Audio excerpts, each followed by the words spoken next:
Hi Sonny Hill, you're back with me. It's Adam Clark. It's Wednesday the 22nd of Feb and we're carrying on through our reading Genesis 37 through to 39. So Genesis 37 starts introducing Joseph, loved by Jacob, born to him in his old age. And obviously we know all about the coat that Jacob made for him, richly ornamented robe. And he was loved clearly more than his brothers, and I think the brothers didn't particularly like that, but obviously we know what happened. I think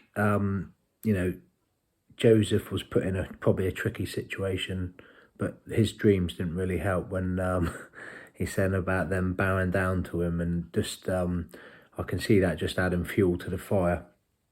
But clearly God's hand was on Joseph's life, and he wanted to use him and work through him.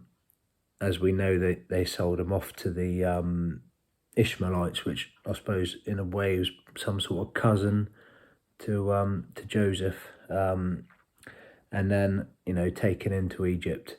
And I don't know, I was just thinking that we know Joseph is like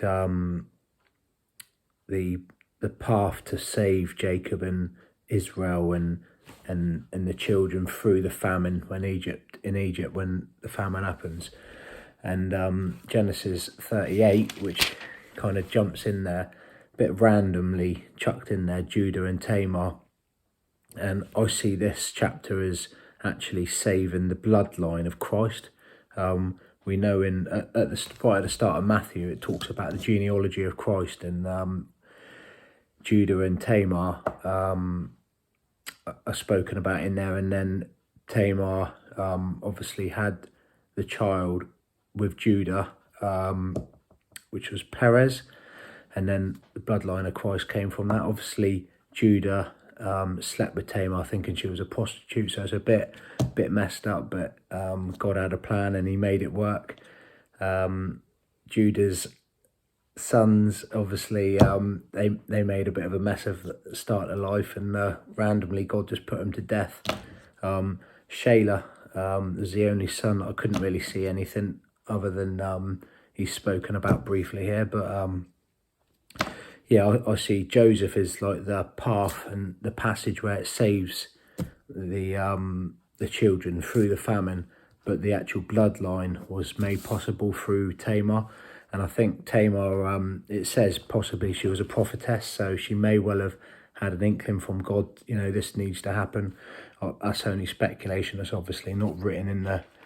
And then we jump back to Joseph being thrown into prison, and something that stuck out to me was the blessing of the Lord was on everything. The blessing of the Lord was on everything Potiphar had. And that was because Joseph was there when his master saw that Lord was with him and that the Lord had gave him success in everything he did. Joseph found favour in the eyes of the Lord. And obviously Potiphar used that, and he was blessed by that. And then he thought Joseph betrayed him by trying to sleep with his wife. But clearly that we know that wasn't the case. And we'll find out more as we go into it, how this works out.